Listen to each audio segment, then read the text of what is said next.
बिस्मिल्लाहिर्रहमानिर्रहीम। आज हम शुरू करने जा रहे हैं जी आपका टॉपिक नंबर 2, रवैया सारफ का तज्ज़िया, consumer behaviour and its analysis. जैसा कि हम जानते हैं कि ख्वाहिशात की कसरत और ज़राए की किल्लत एक आलमगीर हकीकत है, जिसकी वजह से हर इंसान मुसलसल जिद्दोजहद करने पर मजबूर है ताकि वो महदूद ज़राए से ज़्यादा ख्वाहिशात या मकासद की तस्कीन हासिल कर सके। इंसान की जिद्दोजहद का ये सिलसिला ख्वाहिशात की कसरत की वजह से सारी ज़िंदगी जारी रहता है, लेकिन तस्कीन की इंतहाई सतह हासिल करने के लिए इंसान अपनी अक्ल और जहानत के बलबूते पर कोशिश करता रहता है कि कौन सी ख्वाहिश को पहले पूरा किया जाए और कौन सी ख्वाहिश को मुलतवी कर दिया जाए। सारफ इसी इंतखाब या चुनाव की बिना पर अपने तवाज़नी हालत पर पहुंचता है। सारफ के तवाज़न हासिल करने की इस जद्दोजहद को रवैया सारफ कहते हैं। अब हम इसमें कुछ बुनियादी कॉन्सेप्ट्स हैं वो देख लेते हैं। वैल्यू क्या है? कदर कहते हैं इसको। कदर से मुराद शय की वो क़ुव्वत या ताकत है जिसके बदले वो दूसरी शय की एक ख़ास मिक़दार हासिल करने की सलाहियत रखती है। हम इसकी मिसाल देते हैं। मिसाल के तौर पर अगर हम एक किताब के बदले 6 पेंसिलें हासिल कर सकते हैं तो एक किताब की कदर 6 पेंसिलों के बराबर है। या हम ये कहते हैं कि अगर आप 60 रुपये के बदले 6 पेंसिलें हासिल करते हैं तो 60 रुपये की कदर 6 पेंसिलों के बराबर है। कीमत किसी शय की कदर को दौलत के एवज़ ख़रीदने की सूरत में वो उस शय की कीमत बन जाएगी। मसलन ऊपर वाली मिसाल में अगर हम किताब का तबादला रकम या करेंसी की सूरत में कर लें तो उसे कीमत का नाम दिया जाता है। इससे पहले मैंने आपको जो बताया था ना, 60 रुपये में जो 6 पेंसिलें हैं, वो एग्ज़ाम्पल असल में यहाँ पे फिट आएगी। ऊपर वाली मिसाल जो है वो गुड्स का एक्सचेंज आप गुड्स के साथ ही करेंगे तो उसको कदर कहा जाएगा, और अगर हम उसका गुड्स का तबादला पैसों के साथ करेंगे तो उसको कीमत कहा जाएगा। किसी शय की कदर की मौजूदगी के लिए 3 औसाफ का होना ज़रूरी है। उस शय में अफादा मौजूद हो, आपकी कोई ख्वाहिश पूरी होनी चाहिए। उस शय में कामयाबी हो, तलब के मुकाबले में उसकी रसद कम होनी चाहिए। इंतकाल पजीरी, वो शय एक शख्स से दूसरे शख्स को मुंतकिल भी हो सके। दौलत देखें क्या है, आगे कॉन्सेप्ट एक है। दौलत से मुराद हर किस्म की करेंसी, सोना, चांदी, प्रॉपर्टी वगैरह है। लेकिन इल्म मुआशियात में दौलत से मुराद वो अशिया जो इंसान की हाजत पूरा करें, तलब के मुकाबले में कामयाब हों और कदर की बुनियादी शराइत मसलन अफादा, कामयाबी और इंतकाल पजीरी को पूरा करें। आगे सर्फ है, कंजम्पशन। सर्फ के मानी किसी शय या खिदमत के इस्तेमाल से बराह रास्त इस्तिफ़ादा हासिल करने को कहते हैं। मिसाल के तौर पर अगर किसी शख्स को भूख मिटाने के लिए रोटी खाना पड़ती है तो यकीनन रोटी खाने से इंसान को बराह रास्त तस्कीन मिलती है। इसको कंजम्पशन कहते हैं। सारफ जो शख्स कंजम्पशन कर रहा होता है उसको सारफ कहते हैं। यानी कि मुआशी इस्लाह में सारफ से मुराद अशिया व खिदमात का ख़रीदार और इस्तेमाल कुनिंदा है। आगे है अफादा, जिसके बारे में हम पहले भी पढ़ चुके हुए हैं। अफादा से मुराद किसी शय की वो खूबी है जिससे किसी शख्स की कोई ख्वाहिश पूरी हो। मसलन रोटी भूख मिटाती है, पानी जो है वो प्यास बुझाता है। आगे हम देखते हैं अफादा, मुख्तम अफादा, कुल अफादा का बाहमी ताल्लुक़ क्या है। हम एक मिसाल से उसको वाज़े करते हैं। आपके सामने एक टेबल बना हुआ है। इस टेबल के अंदर, मैंने देखें थोड़ा सा जूम किया है इसको, इस टेबल के अंदर पानी के गिलास के ज़रिए कुल अफादा और मुख्ततिम अफादा के बारे में बताया गया है। अगर आपको प्यास लगी है या जब आपको प्यास लगती है तो आप फ़र्ज़ करें पानी का एक गिलास पीते हैं तो आपको उससे 16 यूनिट जिसको हम यूटिल्स कहते हैं, मुआशियात की ज़ुबान में इसको यूटिल कहते हैं। 16 यूटिल अफादा मिलता है, यूटिलिटी मिलती है उससे। उसके बाद दूसरा पानी का गिलास पीते हैं तो पहले से कम मिलेगी, क्योंकि पहला गिलास आपको ज़्यादा तस्कीन देगा। जैसा कि अगर बहुत गर्मी में आप जब एक गिलास पानी पिए, आपको प्यास लगी हो, आप एक गिलास पानी पीते हैं, उससे आपको बहुत सुकून मिलता है। लेकिन अगर आप दोबारा एक गिलास और पीते हैं, उससे आपको पहले के मुकाबले में कम तस्कीन मिलती है या अफादा कम मिलता है, जिसको आपने 12 यूटिल से ज़ाहिर किया है। उसके बाद तीसरे गिलास से 8 यूटिल है, चौथे से 4 है, पाँचवें गिलास पे 0 यूटिल है, 0 यूटिल है। इट मीन्स इसको कहेंगे पॉइंट ऑफ सैचुरेशन, कि आपकी प्यास जो है वो बुझ गई है। आपने जितने पानी की तलब थी आपको, उतना पानी आपने पी लिया है। अगर आप उसके बाद भी एक गिलास मज़ीद पानी पिएंगे तो उससे आपको बजाय अफादा मिलने के, आपको यूटिलिटी मिलने के, आपको उससे डिसयूटिलिटी होगी। आपको उससे जो है वो अफादा नहीं मिलेगा, बल्कि उल्टा आपको नुकसान होगा। हो सकता है कि आपके जो है वो स्टमक में पेन शुरू हो जाए ज़्यादा पानी पीने की वजह से, या इस तरह की कोई और चीज़ में हो सकती है। अब हम इनका आपस में ताल्लुक़ देखते हैं। इब्तिदाई अफादा हम पढ़ लेते हैं। वो अफादा जो किसी शय की पहली इकाई से हासिल हो, मतलब जैसा कि 16 ऊपर लिखा हुआ है, वो आपका इब्तिदाई अफादा होगा। मुख्तम अफादा क्या है? जो किसी शय की आखिरी इकाई से या दूसरी इकाई से हासिल हो। मसलन यहाँ पहली इकाई से 16 था, दूसरी से 12 था, तो 12 जो है वो क्या है? मुख्तम अफादा है। कुल अफादा शय की तमाम इकाइयों से हासिल होने वाले अफादे को कुल अफादा कहते हैं। जैसा कि आपने पहले 4 इकाइयाँ इस्तेमाल की, उससे आपको 16 बिलतरतीब आप देख सकते हैं। पहला, दूसरा, तीसरा, चौथे से आपको जो आप जमा करेंगे तो उनको आपको कुल अफादा जो है वो 40 होगा, जो कि ज़्यादा से ज़्यादा है। मनफी अफादा देखें क्या होगा? नुक्ता तस्कीन के बाद अगर आप किसी शय का इस्तेमाल जारी रखेंगे तो अफादा 0 होने के बाद मनफी हो जाएगा। आप इस सारी बात को इस डायग्राम के ज़रिए भी वाज़े कर सकते हैं। अगर आप इस डायग्राम में देखें तो इसमें मुख्ततिम अफादा और कुल अफादा को ज़ाहिर किया गया है। एक्स एक्सिस पे, जो कि नीचे वाली साइड पे वो एक्स एक्सिस है, और जो ऊपर वाली साइड पे वो वाई एक्सिस है।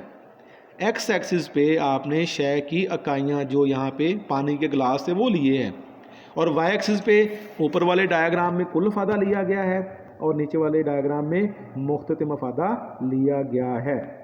यहाँ पे आपने जब एक इकाई इस्तेमाल की, पहले हम मुख्ततिम अफादे की बात कर लेते हैं, तो आपको उससे 16 इकाइयाँ मिल रहा था। तो इधर से नीचे वाले साइड से आप एक को ऊपर ड्रैग करेंगे, नुक्ते लगा के ऊपर लेके जाएंगे, और इधर से 16 को नुक्ते लगा के दाएं तरफ, जहाँ पे दोनों पॉइंट्स मिलेंगे वहाँ पे आप एक डॉट लगा देंगे। इस तरह से बाकी भी डॉट्स लगा के फिर उनको ज्वाइन कर देंगे, तो ये मुख्ततिम अफादा का ख़त बन जाएगा। ऊपर वाले डायग्राम में कुल अफादा है, वैसे ही आप करेंगे। पहली इकाई पे अगर आप देखें ऊपर वाले टेबल में, तो पहली इकाई पे कुल अफादा जो उससे अगला कॉलम है 16 था, फिर 28 था, तीसरे पे 36 था, चौथे पे 40 था, फिर पाँचवें पे 40 था, छठे पे 36 था। आप इन सारों को जो है वो इस डायग्राम में मिला देंगे। एक यूनिट है 16 है, एक को और 16 को मिला देंगे पॉइंट्स लगा के, 2 को और 28 को मिला देंगे। 28 वाला कहाँ पे आएगा? ये जो लिखा हो ना 24 और 32, इसके दरमियान में आएगा। फिर उसके बाद अगला पॉइंट था 36 का, वो 40 और 32 के दरमियान में आएगा। फिर 40 था, फिर 40 था, फिर 36 था। सारे पॉइंट्स को मिलाने से कुल अफादा हासिल होगा। यही डायग्राम जो है वो हमारा कानून तकलील अफादाए मुख्ततिम का भी है, जो आपने ऊपर पढ़ लिया है। कानून तकलील अफादा मुख्ततिम क्या है, हम इसके यहाँ पे तारीफ़ पढ़ लेते हैं। ये देखें ग्रीन बॉक्स में लिखा हुआ ना पहले में, जब किसी शय का मुसलसल और लगातार इस्तेमाल किया जाए तो हर अगली इकाई का मुख्ततिम अफादा बतदरीज कम होता चला जाता है।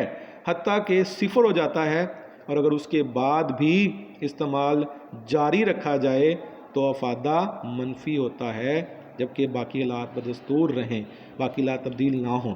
ये देखिए वही डायग्राम और टेबल हम देख लेते हैं।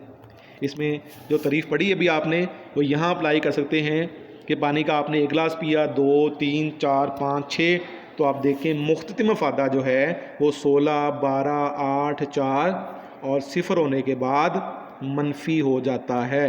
यही बात आपने यहाँ पे ये ग्रीन बॉक्स जो बना हुआ है इसमें जो तारीफ़ लिखी हुई है, जब किसी शय का मुसलसल और लगातार इस्तेमाल किया जाए, पानी का आपने 1 गिलास पिया, 2 पिए, 3 पिए, 4 पिए, 5 पिए, 6 पिए, तो हर अगली इकाई का मुख्ततिम अफादा बातदरीज कम होता चला जाता है, हत्ता कि सिफर, वहाँ देखा था आपने कि 5वें क्लास पे आपका अफादा सिफर हो गया था और छठे क्लास पे क्या हो गया था, मनफी हो गया था। तो जबकि बाकी हालात बदस्तूर कायम रहें। आगे जो है वो इसमें एल्फ्रेड मार्शल में भी तारीफ़ की है इसकी, वो भी आप पढ़ सकते हैं ग्रीन बॉक्स के अंदर। ये वही गोशवारा है जो हम पहले बना चुके हैं, और आगे डायग्राम आप ऊपर वाले डायग्राम भी बना सकते हैं। आगे उसके मफरूज़ात हैं।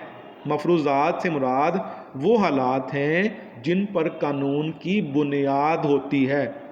अगर ये हालात सही साबित होंगे, तब्दील नहीं होंगे, वेरिएशन इसमें नहीं आएगी, तो ये कानून सही साबित होगा। इसमें देखें नंबर 1 क्या है, शय का मुसलसल इस्तेमाल। शय का मुसलसल इस्तेमाल किया जाए फिर ये कानून सही साबित होगा। बस अगर आप 1 गिलास पानी पी लेते हैं, दूसरा नहीं पीते, तो मुख्तलिफ फ़ायदा नहीं आएगा उसका। तो इसका मतलब ये हुआ कि आप तो इस लॉ को फिर प्रूफ ही नहीं कर सकते। इट मीन्स शय का इस्तेमाल मुसलसल किया जाए, 1 गिलास पानी पिया है, दूसरा पिया है, तीसरा पिया है, चौथा पिया है, पाँचवा, ये इसका इस्तेमाल जारी रखा जाए। शय की मुनासिब मिकदार, तमाम गिलास जो है उनमें पानी मुनासिब होना चाहिए। ये ना हो पहले आपको 1 घूंट पानी पिला दिया जाए, फिर तो आपकी प्यास बढ़ जाएगी, अगला घूंट आपको ज़्यादा तस्कीन देगा। तो मुनासिब मिकदार होनी चाहिए। शय की नौयत भी एक जैसी हो। ये ना हो कि पहले आपको पानी थोड़ा पिलाया जाए, बाद में आपको जूस का गिलास पेश कर दिया जाए, तो उससे अफादा कम होने की बजाय बढ़ जाएगा, तो ये कानून सही साबित नहीं होगा। सारफ़ की ज़हनी कैफियत भी तब्दील ना हो। सारफ़ जो है, मिसाल के तौर पे आम खाते वक्त अगर आम की दूसरी इकाई पर आपको ये बता दिया जाए कि आम तो आपकी सेहत के लिए बहुत ठीक नहीं है, तो दूसरे आम का फ़ायदा यकदम ख़त्म हो जाएगा और कानून का इतलाक़ रुक जाएगा। तो ज़हनी कैफियत तब्दील ना हो, सारफ़ की आमदनी तब्दील ना हो, सारफ़ की आमदनी जो पहले थी वही रहे, उसमें कोई चेंज ना आए। मस्तस्नियात देखें आगे, या हदूद जिन पर कानून लागू नहीं होता। वो हदबंदियाँ जिन पर कानून लागू नहीं होता उन्हें हदूद कहते हैं, लिमिटेशंस कहते हैं। इल्म और मुतालिया पर यह कानून लागू नहीं होता, क्योंकि हम ये नहीं कहेंगे कि आपने, जैसे हम कहते हैं जी आपने मैट्रिक कर लिया, FA BA कर लिया, तो आप कहेंगे जी मेरी तस्कीन पूरी हो गई है, अब मैं मज़ीद अगर पढ़ूँगा तो मेरा फ़ायदा मनफी हो जाएगा। ऐसा नहीं होगा।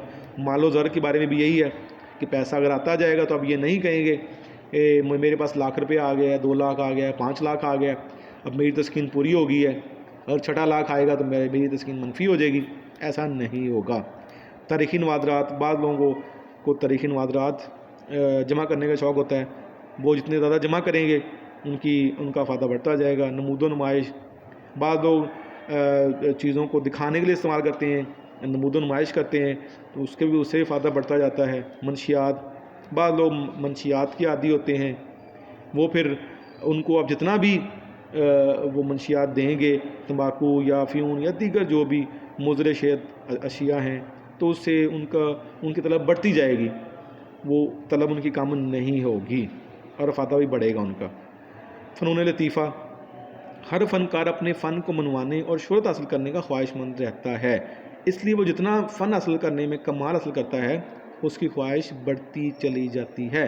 लिहाजा इस कानून का फ़न हासिल करने की सूरत में भी इतलाक़ नहीं होता। आगे इसकी कुछ अमली अहमियत है, इसको आप देख सकते हैं, पढ़ सकते हैं इसकी अमली अहमियत क्या है। दूसरा इसमें कानून है जी, कानून मुसावी अफ़ादा मुख्ततिम। हम इसकी तारीफ़ पढ़ लेते हैं जो ग्रीन बॉक्स में यहाँ लिखी हुई है। देखें ये तारीफ़ क्या है। अगर किसी शख्स के पास कोई ऐसी शय हो जिसे एक से ज़ायद कामों में इस्तेमाल किया जा सकता हो तो उस शय को उन कामों में इस तरह इस्तेमाल किया जाएगा कि हर काम में हासिल शुदा अफादा मुख्ततिम मुसावी हो। मसलन आपके पास कुछ आमदनी है, आप उस आमदनी को मुख्तलिफ़ अशिया की ख़रीदारी में इस तरह ख़र्च करेंगे कि उनकी आखिरी इकाइयों से हासिल होने वाला अफादा जो है वो क्या हो, वो बराबर हो। अगर अफादा बराबर होगा तो ही हम कह सकते हैं कि उसका कुल अफादा ज़्यादा से ज़्यादा होगा। इस कानून का एक नाम है कानून इंतहाई तस्कीन, लॉ ऑफ मैक्सिमम सेटिस्फेक्शन। इसका एक और नाम भी है जिसे कानून इस्तबदाल भी कहते हैं, लॉ ऑफ सब्स्टिट्यूशन भी कहते हैं। अब हम देख लेते हैं, इसका एक टेबल बना लेते हैं, फिर इसका डायग्राम भी देख लेते हैं। जैसा कि आपने पिछले लॉ में पढ़ा था, कानून में देखा था कि कानून तकलील फ़ादा मुख्ततिम में भी आपने एक टेबल बनाया था और डायग्राम बनाया था। ठीक है, टेबल और डायग्राम के अलग से नंबर होते हैं कि टेबल बनाएंगे तो इसके इतने नंबर हैं, डायग्राम के इतने नंबर हैं। आपके पास ज़र की इकाइयाँ हैं जी, 1 रुपया, 2, 3, 4, 5। इसको आप इस तरह कर लें, ये जो 1 है इसको आप 100 कह लें कि ये 100 रुपया है, 200 रुपये हैं, 300 रुपये हैं, 400 और 500 रुपये हैं। आपने चीनी खरीदनी है और चावल ख़रीदने हैं। आप क्या करते हैं जी, आप तरतीब ये बनाते हैं कि आप पहले 300 रुपये जो है वो चीनी पे खर्च करेंगे, जिससे आपको बिल तरतीब 24 यूटिल्स, 20 यूटिल्स और 16 यूटिल्स अफादा होगा, क्योंकि मुख्तलिफ अफादा कम होता है, हम जानते हैं इस चीज़ को। और चावल का जो बाकी 200 बचेंगे वो आप चावल पे खर्च करेंगे, जिससे आपका अफादा 20 और 16 होगा। आप जब ये यूनिट लिखेंगे आप ऐसे लिखेंगे 24, 20, 16, 12, 8, ये आप इस तरह लिखेंगे। उसके बाद जो चावल हैं, क्योंकि आप बाज़ चीज़ों को बाज़ पे तरजीह दे रहे होते हैं, बाज़ चीज़ों को बाज़ पे प्रेफर कर रहे होते हैं, तो चीनी आपके लिए ज़्यादा अहम है, ज़्यादा ख़रीदनी है आपने, इसलिए उसका अफादा ज़्यादा है, तो उसको हम 24 से शुरू कर लेंगे। 24, 20, 16, 12, 8। और चावल का अफादा जो है, जो चावल की मार्जिनल यूटिलिटी है, मुख्तलिफ अफादे को हम बोलते हैं मार्जिनल यूटिलिटी, और कुल अफादे को हम कहते हैं टोटल यूटिलिटी। ठीक है, तो जो इसकी जो मार्जिनल यूटिलिटी है वो हम शुरू कर लेंगे 20 से, क्योंकि ये लेस इम्पॉर्टेंट है हमारे लिए। उसको 20, 16, 12, 8 और 4। तो 300 आपने चीनी पे खर्च कर दिए, 200 चावल पे कर दिए। आप यहाँ देख रहे होंगे ये जो येलो छोटे छोटे बॉक्स बने हुए हैं, इसमें लिखा हुआ है 16 और 16। इन दोनों के आखिरी जो अफादे हैं, मुख्ततिम अफादे हैं, वो क्या आ रहे हैं, बराबर आ रहे हैं। इसलिए इनका कानून के मुताबिक इनका कुल अफादा क्या होगा, ज़्यादा से ज़्यादा होगा।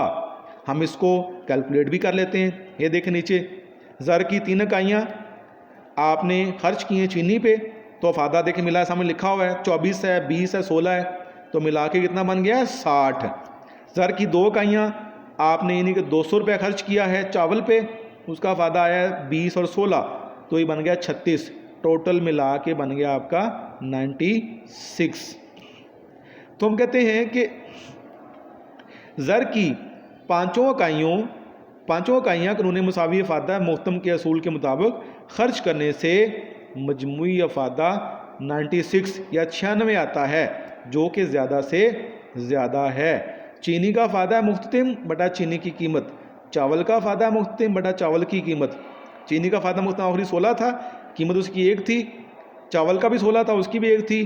तो इसका मतलब ये हुआ कि दोनों का जवाब बराबर आ रहा है। ये सारफ के तवाज़न का फार्मूला है कि एक शय की कीमत, एक शय का अफादा मुख्ततिम बटा उस शय की कीमत, दूसरी शय का अफादा मुख्ततिम बटा उस शय की कीमत, तो इसमें वो दोनों बराबर आ रहे हैं। उसके बाद हम ये देखते हैं कि इसका डायग्राम कैसे बनेगा। ये देखें जी, डायग्राम यहाँ बना हुआ है, ये 2 ख़त उसने ड्रॉ किए हैं। एक्स एक्सिस पे ज़ारकी इकाइयाँ हैं, जैसा कि लिखा हुआ है यहाँ पे ये ग्रीन पेन से ज़ारकी इकाइयाँ, और उधर मुख्तलिफ मफादा लिखा हुआ है ये वाई एक्सिस पे। तो ज़ारकी इकाइयाँ 1 2 3 4 5 ये नीचे लिखी हुई हैं, और ऊपर 4 8 12 16। इसमें आप ये जो इंटरवल्स हैं उसको आप बराबर कर लें ताकि डायग्राम को बनाना आपके लिए आसान हो जाए। तो हम पहले ये जो ग्रीन लाइन है उसकी बात कर लेते हैं। चलें, अब देखें जहाँ पे ये ना ये लिखा है चावल का फ़ायदा मुख्ततिम, पहले हम इसकी बात कर लेते हैं। देखें, आपने जब आपने क्या किया था कि आपने जो है वो 3 यूनिट जो है, मतलब इसमें मतलब ऐसा कर लेते हैं कि आपने जब चावल पे 1 यूनिट खर्च किया था, 100 रुपये खर्च किए थे। ये देखें ऊपर चावल पे आपने 100 रुपये खर्च किए थे, उसका फ़ायदा पहले देखें ना 20 आ रहा है, फिर 16 जो लिखा हुआ येलो में, फिर 12, फिर 8, फिर 4। आप वही यहाँ पे उसको ज्वाइन कर लें। देखें 1 यूनिट है, उधर से 20 है, इन दोनों को आमने सामने जहाँ पॉइंट लगे वहाँ लगा के उसको डॉट लगा लें। फिर 16 है, 16 पे लगा लें, फिर 12 पे लगा लें, फिर उसके बाद 4 पे लगा लें। इस तरह से जो है वो आप इन पॉइंट्स को देखें ना, ये 4 तक आया हुआ है, आप 4 तक इसको इन पॉइंट्स को लगा लें। ये जो जहाँ लिखा ना चावल नीचे ब्लैक सा ये डॉट बना हुआ है, तो यहाँ पे पॉइंट लगा लें। इस तरह से चीनी का फ़ायदा मुख्ततिम है, वो भी आप ऐसे लगा लें। ठीक है, उसकी ये जो लाइन बनी हुई है उसको आप ब्लैक लाइन कह लें, या उसको आप ग्रे लाइन कह लें, या उसको आप ब्राउन लाइन कह लें, ये जो ऊपर उसके ऊपर बनी हुई है चीनी का फ़ायदा मुख्ततिम। इसमें देखें पहले यूनिट पे कितनी 24 आ रही है, ऊपर टेबल देखें ना अगर आप, तो टेबल में भी देखें चीनी का फ़ायदा शुरू कहाँ से हो रहा है, 24 से, फिर 20 आ रहा है, 16 आ रहा है, 12 आ रहा है, 8 आ रहा है। तो आप यहाँ पे भी वही इन सारे पॉइंट्स को पहले यहाँ नीचे से 1 लेंगे, और 1 लेने के बाद क्या करेंगे, 1 के बाद 1 और 24 वाई जहाँ लिखा ना वाई नीचे लिखा 24 उसको मिला देंगे, 2 पे 20 है उसको मिला देंगे, 3 पे 16 है उसको मिला देंगे। इस टाइम सारे पॉइंट्स को मिला के आपके पास यहाँ पे डायग्राम आएगा। लेकिन ये दोनों बराबर कहाँ पे हो रहे हैं, ये देखें यहाँ पे दरमियान में जो लाइन लगी हुई है, डॉट लगे हुए हैं 16, जहाँ पॉइंट लिखा ना बी, ए और बी। अब यहाँ देखें कि यहाँ पे दोनों के अफादे मुसावी आते हैं। जब अफादे मुसावी होंगे तो कुल अफादा ज़्यादा से ज़्यादा होगा। इसकी हदूद क्या है, रस्म व रवाज पे और फैशन पे अप्लाई नहीं होता। वो जब उनको आप ख़रीदेंगे या वो उन पे आप अमल करेंगे, रस्म व रवाज के मुताबिक आप चीज़ें लेंगे तो उससे फ़ायदा बढ़ेगा। टाइम फैक्टर है, बाज़ चीज़ों का फ़ायदा ज़्यादा लंबा अर्सा होता है। टीवी ले लेते हैं, कोई पुराना टीवी है, कोई घर में पड़ा हुआ होता है, या कोई कार है पुरानी जिससे आपको फ़ायदा मिल रहा है क्योंकि उसका फ़ायदा लॉन्ग टर्म है। फ़ायदा की कमाइश मुमकिन नहीं है। जो ज़हनी कैफियत का नाम है यहाँ पे लिखा ना आपने, 16 यूनिट हैं, 24 यूनिट हैं, तो ये ऐसा नहीं होगा कि हम अफादे को नाप सकें। मंडी से नावाकफियत है, हमें मंडी के बारे में इतना इल्म नहीं होता कि सस्ते मुतबादल भी उसके अवेलेबल हैं। अशिया की नाकाबिले तकसीम पजीरी, अब बाज़ अशिया जो है उसको आप तकसीम भी नहीं कर सकते, तो उसका आप इस्तेमाल कैसे करेंगे। नशर व शात, बाज़ चीज़ों को जब आप नशर व शात में या एड्स में देखते हैं तो उससे भी आपका फ़ायदा जो है वो बढ़ जाता है। अमली अहमियत देखें इसकी क्या है, सार्फिन की रहनुमाई, पैदावारी शोबे की रहनुमाई, अशिया के तबादला में रहनुमाई, सरकारी अखराजात में रहनुमाई, तो ये सब चीज़ें जो है वो इसमें आप पढ़ सकते हैं।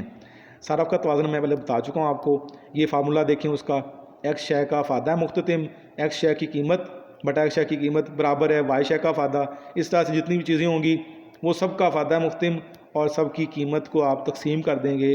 अगर वो जवाब बराबर आएगा तो हम ये कह सकते हैं कि ये जो सारफ का तवाज़ुन है वो आपने हासिल कर लिया है। अगर इन सब का जवाब बराबर आएगा, जैसे कि मैं बता चुका हूँ यहाँ पे आपको, एक्स शय का फ़ायदा एक्स शय की बटा एक्स शय की कीमत, वाई शय का फ़ायदा बटा एक्स वाई शय की कीमत। अगर ये सारे जो ये लिखे हुए बटे में या जो हमने ये लिखे हुए फार्मूला, अगर ये सारे बराबर आएंगे जवाब, तो हम कहेंगे सारफ क्या है, तवाज़ुन में है। उसके बाद आगे हम देखते हैं ख़त अदम तरजीह। ख़त अदम तरजीह का तसव्वुर पहली बार 1881 में मुतारफ़ करवाया गया, जिसको मरहलावार तब्दीलियों के बाद 1930 में प्रोफेसर हिक्स ने पाया तकमील तक पहुंचाया। इस नए नज़रिए का मकसद सारफ के तवाज़न के मसले को वाज़े करना था। ख़त अदम तरजीह का नज़रिया का मकसद ये है कि एक सारफ अपने जहन में दो अशिया के लिए बेशुमार जोड़े रखता है जो उसे यकसां तस्कीन देते हैं। पहले हम इसकी तारीफ़ पढ़ लेते हैं, फिर आपको आइडिया इसको आ जाएगा। देखें ये ग्रीन जो बॉक्स बना हुआ है, दो अशिया के वो जोड़े जिनके दरमियान एक सारफ गैर जानबदार रहता है, और ख़त अदम तरजीह पर वाक़े दोनों अशिया के तमाम जोड़े सारफ को यकसां तस्कीन देते हैं, वो किसी को किसी पे तरजीह नहीं देगा। आप देखें अशिया के जोड़े हैं, उनको आप नाम दे रहे हैं ABCDE का। सेब की इकाइयाँ हैं, केलों की इकाइयाँ हैं, 1 सेब है, 2 है, 3 है, 4 है, 5 हैं। केलों की इकाइयाँ 15, 11, 8, 6, 5। अच्छा, जब आप लिखेंगे ना केलों की इकाइयाँ, फिर पहले लिखा हुआ है 15, ये अगर आपको नज़र आ रहा है, ये देखें लिखा हुआ है 15, तो 15 के बाद 11, इसमें 4 का फ़र्क आ रहा है। फिर आपने 3 का फ़र्क डालना है, फिर 3 है, फिर आपने 2 का फ़र्क डालना है, 8 और 6, फिर आपने 1 का फ़र्क डालना है। ये है आपका असल में मुख्ततिम शरह इस्तब्दाल, यानी कि जिस तरह आप सेब की एक एक इकाई हासिल करेंगे ज़ायद 1, 2, 3, 4, 5, पहले 1 थी, फिर आपने 1 और हासिल की, फिर एक और हासिल की, तो आपको केलों की कम इकाइयाँ छोड़नी पड़ेंगी। पहले आपने 4 केले कम करके 1 सेब लिया है, फिर 3 केले कम करके 1 सेब लिया है, फिर 2 केले कम करके, तो मुख्ततिम शरह इस्तब्दाल क्या बनेगी? पहले 4:1, 4:1, फिर 3:1, 2:1 और 1:1।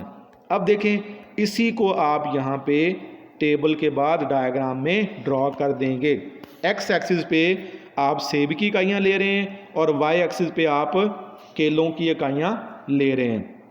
एक्स एक्सिस पे देखें आप जो सेब की इकाइयाँ 1, 2, 3, 4, 5, और जो केलों की इकाइयाँ से देखें ना, ये टेबल के अंदर केले 5, 6, 8, 11, 15, यानी कि इसकी ये इकाइयाँ हैं, तो इनमें वक्फा आप ले लेंगे 3, 6, 9, 12, 15, ताकि सारे यूनिट इसके अंदर आ जाएं। तो 1 सेब था और 15 केले थे। आप इधर से डॉट लगाते लगाते, नुक्ते लगाते उसको ऊपर लेके जाएं, उधर से 15 वाले नुक्ते इधर लेके आएँ दाएं तरफ, जहाँ पे दोनों टच कर जाएंगे वहाँ पे आप एक ये ब्लैक कलर का डॉट लगा देंगे, वहाँ पे आप डॉट लगा देंगे। फिर उसके बाद 2 सेब की इकाइयाँ हैं और उसके बाद 11 जो है वो केलों की इकाइयाँ हैं। 12 से थोड़ा सा नीचे जो है वहाँ से आप डॉट लगाना शुरू करेंगे और इधर से 2 से ऊपर डॉट लगा दें, जहाँ पे दोनों मिलेंगे वहाँ B, A पॉइंट लगाएं वो B होगा। इस तरह से आगे भी जाते जाएंगे C, D और E पॉइंट। इन सारे पॉइंट्स को मिलाएंगे तो आपके पास एक ख़त बनेगा जिसका नाम होगा ख़त अदम तरजीह, जिसको आपने नाम दिया ख़त अदम तरजीह का, और वो है आपका इंडिफरेंस कर्व। इसको कहते हैं इंडिफरेंस कर्व। ये देखें, ये बाएं से दाएं नीचे आ रहा है, बाएं से दाएं नीचे आ रहा है, इसका झुकाव मनफी है। जो ख़त इस शेप का होगा, इस तरह से होगा, उसको हम कहेंगे कि इसका झुकाव मनफी है। मनफी झुकाव जब भी होगा उसका ख़त इसी तरह से बनेगा। मुस्बत जो झुकाव है ना, वो उसमें आप ऊपर की तरफ जाएंगे, उसमें ख़त जो है वो ऊपर की तरफ होगा। तो यहाँ पे जो है ये झुकाव नीचे, ये जो ख़त नीचे को आ रहा है ये मनफी झुकाव है, और ये बाएं से दाएं नीचे आ रहा है। अब देखें इसके अंदर जो है नीचे इसकी वजाहत लिखी हुई है, मैंने बता दी, अभी इसको आप पढ़ सकते हैं, अब देख लीजिएगा। मुख्ततिम शरह इस्तब्दाल जो है ये क्या है, देखें अगर आप देखें यहाँ जो लिखा हुआ है आखिरी कॉलम में, मुख्ततिम शरह इस्तब्दाल, ये 2 चीज़ों के दरमियान निस्बत है कि आप एक को हासिल करने के लिए दूसरी शय को कितना छोड़ते हैं। ठीक है ना, पैसे तो आपकी जेब में फ़िक्स है ना, मतलब 100 रुपये जेब में, अगर आपने 1 किलो सेब ले लिए और 12 केले ले लिए, अगर आप सेब 2 किलो कर देंगे तो केले कितने बचेंगे आपके पास, कितने केले आप खरीद सकेंगे। ये बात यहाँ पे है। अब देखें यहाँ पे जो तारीफ़ लिखी हुई है इसकी, ये देखें, मुख्ततिम शरह इस्तब्दाल 2 अशिया के दरमियान तबादले की शरह को मुख्ततिम शरह इस्तब्दाल कहते हैं। यानी एक्स शय की किसी एक मज़ीद इकाई को हासिल करने के लिए वाई शय की जितनी इकाइयाँ छोड़नी पड़ती हैं उन्हें मुख्ततिम शरह इस्तब्दाल। वही बात कि एक सेब हासिल करने के लिए, एक मज़ीद सेब हासिल करने के लिए कितने केले छोड़ने पड़ते हैं, इसको कहते हैं मुख्ततिम शरह इस्तब्दाल। इसकी देखें आगे खसूसियात हैं। ख़त अदम तरजीह का झुकाव मनफी होता है, ये देखें नीचे को आ रहा है, मनफी होता है। दूसरा पॉइंट है खत अदम तरजीह की अमूदी शक्ल, ऐसा नहीं हो सकता कि खत अमूदी बन जाए। देखें ना ये डिफरेंस का लिखा हुआ ABCD पॉइंट है, ये अमूदी ऐसे नहीं बनेगा, ठीक है। और ये ऐसे उफ़की भी नहीं होगा, ये देखें जैसे उफ़की बना हुआ है, स्ट्रेट लाइन बनी हुई है ऐसे। खत अदम तरजीह मुस्बत, ये देखें मुस्बत है, ये मुस्बत नहीं होगा, ये मनफी होगा, जो पहले बता चुके हैं हम। खत अदम तरजीह मबदा की तरफ मुहद्दब होते हैं, ये देखें ना ये कॉन्वेक्स है। मैट्रिक में भी आपने एक वो पढ़ा होगा ना, कॉन्वेक्स जो है वो कर्व बना होता है जिसमें वो हम लेंस बनाते हैं ना, जो उसमें ये अपने मरकज़, ये जो ओ लिखा हो नीचे यहाँ पे, ये देखें ना ये ओ पॉइंट है, 0 पॉइंट जहाँ लिखा ना 0 पॉइंट, इसकी तरफ झुका हुआ है। जो ख़त है ये पॉइंट ओरिजिन की तरफ झुका हुआ है, इसको कहते हैं कि ये अपने मबदा की तरफ झुका हुआ है। ये दूसरा पॉइंट, ये आप यहाँ पे आ जाएगा मेन इसका। उससे आगे जो है वो है ख़त अदम तरजीह की मुस्तकीम शक्ल, ये ऐसा नहीं होता कि बिल्कुल स्ट्रेट लाइन हो, ये स्ट्रेट लाइन नीचे की तरफ नहीं आएगी, ये ऐसे होगा, ये अपने मरकज़ या ओरिजिन की तरफ झुका हुआ होगा, थोड़ा सा ऐसे इसमें बेंड होगा, ये कॉन्वेक्स होगा, स्ट्रेट नहीं होगा। और ये ऐसे भी नहीं होगा, कनकेव भी नहीं होगा, सिर्फ कॉन्वेक्स होगा। और दो ख़त अदम तरजीह आपस में टच नहीं करेंगे, क्योंकि हर एक ख़त का अपना तस्कीन है ना, अपना लेवल ऑफ सेटिस्फैक्शन है, इसलिए दो ख़त आपस में कभी टच नहीं करेंगे। तो ये था जी आपका आज का लेक्चर, जिसमें आपने रवैया सारफ़ के बारे में डिस्कशन की थी। इंशाल्लाह नेक्स्ट लेक्चर के साथ अगली बार हाज़िर होंगे, तब तक के लिए अल्लाह हाफिज़।